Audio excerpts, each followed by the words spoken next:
At Trader Joe's, we do things a little differently, and our customers hold us to a very high standard. This is Dan Bain of Trader Joe's. We work hard to live up to the high standard you've come to expect of us. We travel the world to bring you unique, exciting, exotic products, as well as the basics like milk, eggs, and butter, all at the very best prices every day. We also believe that a satisfying shopping experience is about more than just good products. We want you to enjoy shopping at Trader Joe's. The upbeat crew members, the samples of wonderful food served up by our great demo crew, so you'll come back often and bring your family and friends too. And how's this for unique? We're so confident that you'll be happy with the products you find at Trader Joe's, we even have a distinctive guarantee. We've tried it and we liked it, but if you don't, just bring it back for a full refund.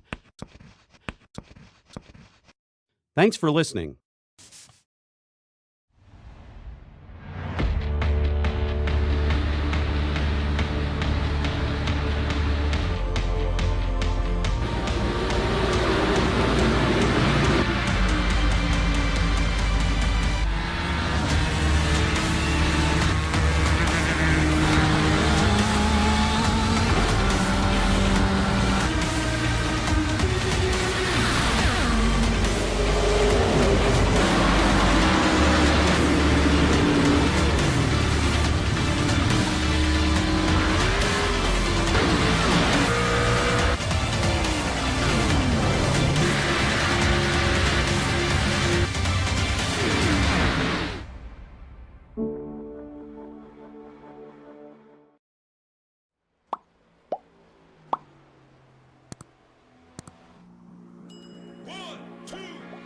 Good evening, one. Good evening, all, and welcome to the ISCA Super Cup Series.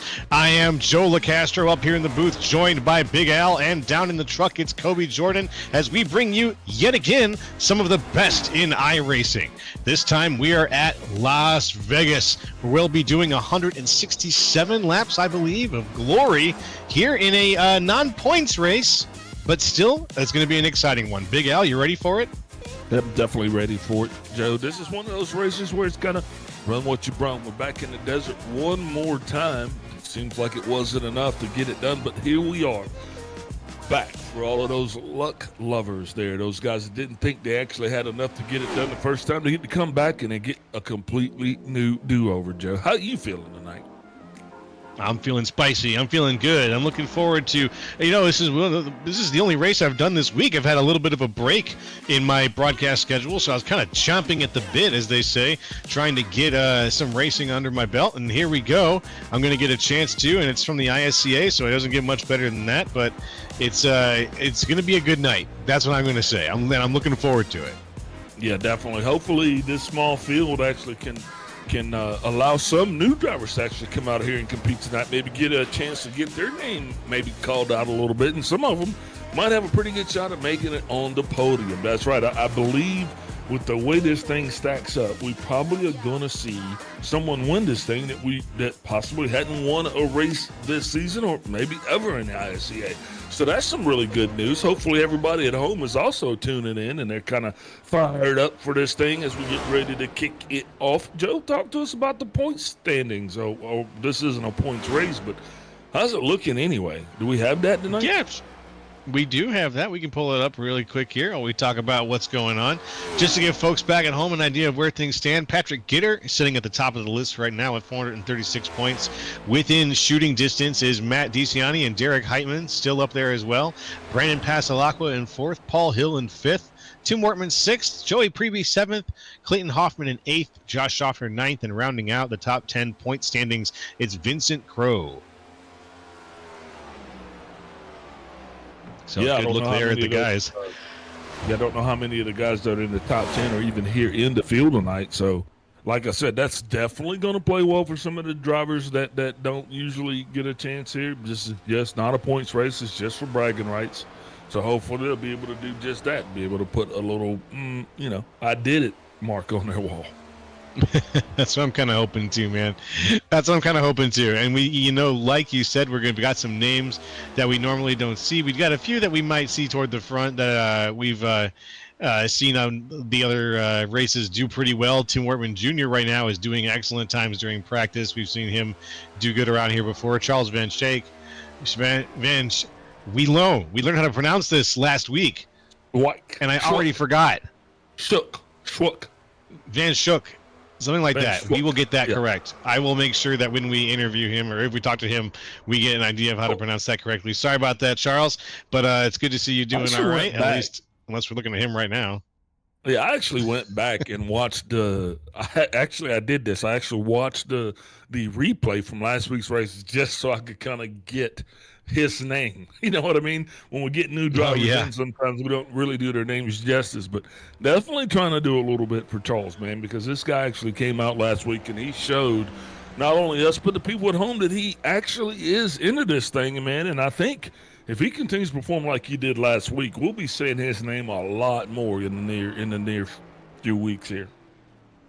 Absolutely. And we've got like we got a couple of names just like we said that we're excited to see who are here. And the closest we get to the top 5 in the standings is Tim Wortman Jr., but it looks like in a minute here we're going to have a break for qualifying to start. Yeah, qualifying. Yeah, let's do the keys to the race, though. Why don't you take us through how to drive around Las Vegas there, Big Al?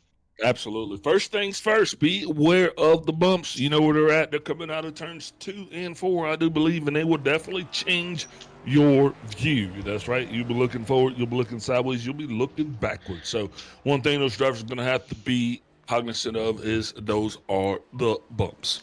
Next thing out there is managed tires. They only have, I believe, 6 sets in the pits. So tire wear is going to be a big thing. With a small field, might not have as many cautions. That means not as many opportunities to come in and maybe get, a green flag or a caution pit stop. This race is going to go green longer than the other races. So I think managed tires is going to be a big one.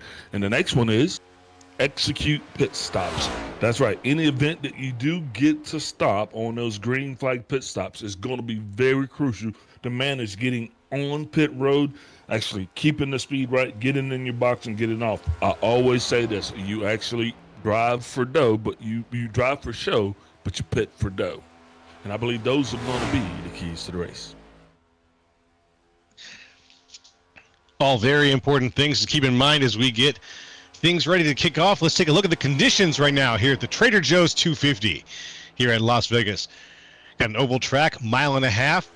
We have 3 stages tonight. Stage 1 ends at 35. Stage 2 ends at lap 60. Then we take it home to lap 167. 6 sets of tires. 6 sets of tires behind the wall there.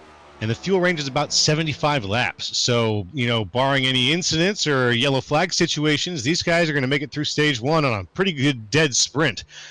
Right now, the air temperature is 83 in the air, 111 on the track. Wow, what a scorcher. You think it's going to come into play there, Big Al? Yeah, that's definitely going to come into play. And another thing's going to come into play. Our drivers did not get the opportunity to race this week in traffic. There's been no NIS. There's been no A Opens. It's really just been kind of us here in Vegas. Everybody else has kind of migrated, I guess, south or east, but we're still here in Vegas, and that's unusual this time of the year. So drivers are definitely going to be looking for the opportunity to get out there and mix it up to see how this thing is going to